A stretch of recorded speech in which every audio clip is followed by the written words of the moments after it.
Magandang umaga, magandang hapon at magandang gabi mga kaibigan, mga kamamis at mga kadadis. Ayan, nandito na ulit tayo sa ating gulayan kasi marami na po ulit tayong ma-harvest na gulay. Ayan, tingnan nyo, nakapanguha pa ulit ako ng beans. Di ba?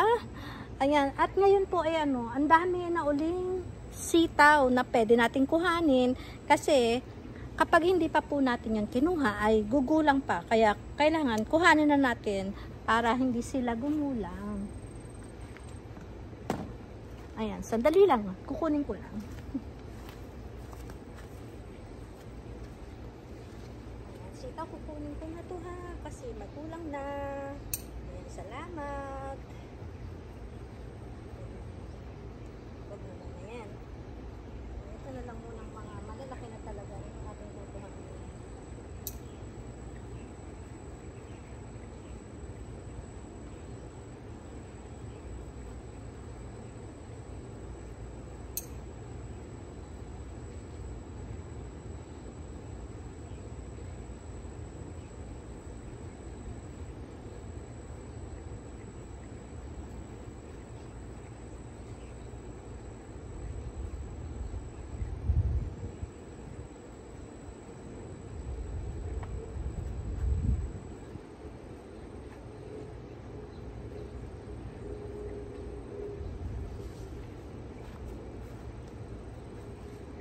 Ayan, nakakuha ako dito sa part na to ng 3 peraso. Although meron pa naman siyang dimbunga, pero hindi pa siya ganon kalaki, kaya hindi ko na muna kinuha. Tsaka kasi wala pa tayong paggagamitan. Yung mga malalaki na lang talaga yung ating kukuhanin para naman hindi siya masyadong gumulang, di ba? So, doon sa kabila, doon tayo kukuha ng iba pang sitaw. Kasi doon sa kabilang yun ay medyo malalaki na talaga yung mga sitaw doon. So, ayan mga kaibigan, tayo po ay nakakuha ng 1, 2, 3, 4, 5, 6, 7, 8, 9, 10, 11, 12, 13 perasong sitaw. At meron pa naman din mga bunga. Ayan pa mga naglawit pa nga yung mga bunga nila. Pero medyo maliit-liit pa sila. Kaya itong medyo malalaki ng ito ang ating kinuha. Ayan, tingnan nyo naman kung gaano kahahaba itong ating sitaw na ito. Ayan, meron na ulit tayong panggulay. Ay, nalaglag. Ayan. Tapos, meron na rin tayong mga kamatis na hinog. At saka yung ampalaya, gusto ko na rin kuhanin yung ampalaya kasi medyo malaki na siya. Nag-iisip ako kung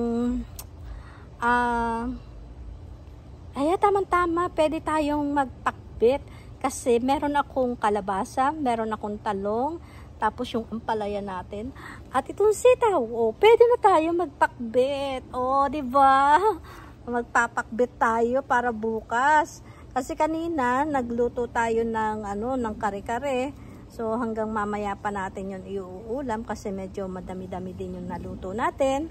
So, bukas, ang plano natin ay pakbet. Tama-tama, meron din tayong meron tayong isda. Ayan, so yun na lang ating uulamin bukas. Magpiprito tayo ng isda bukas at yung ating pakbet.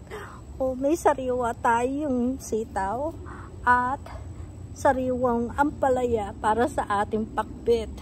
Ayan. Kasi meron ako doon talong at saka kalabasa.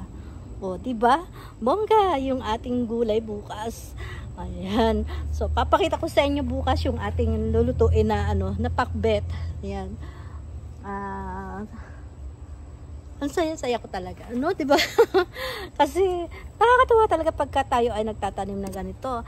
Ayan, at tayo ay nakakapag-harvest na, diba? So, yun ang pinaka bang tawag doon? Pinaka parang trophy natin, yung bunga nila, diba?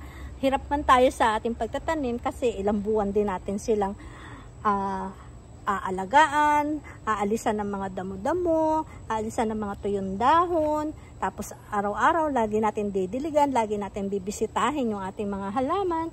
So, ito yung magandang magandang biyaya na binibigay ng ating mga tanim sa atin. Magkaperon tayo ng mga sariwang bunga, ng mga gulay.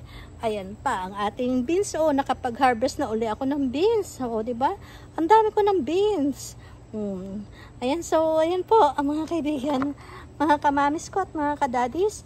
Huwag niyong kakalimutan po na like and share po at na rin po, paki-subscribe na rin po ng aking channel. Ayan, maraming salamat at tayo po ay mangunguha pa ng mga gulay na pwede nating kuhanin. Ayan, sige po, paalam!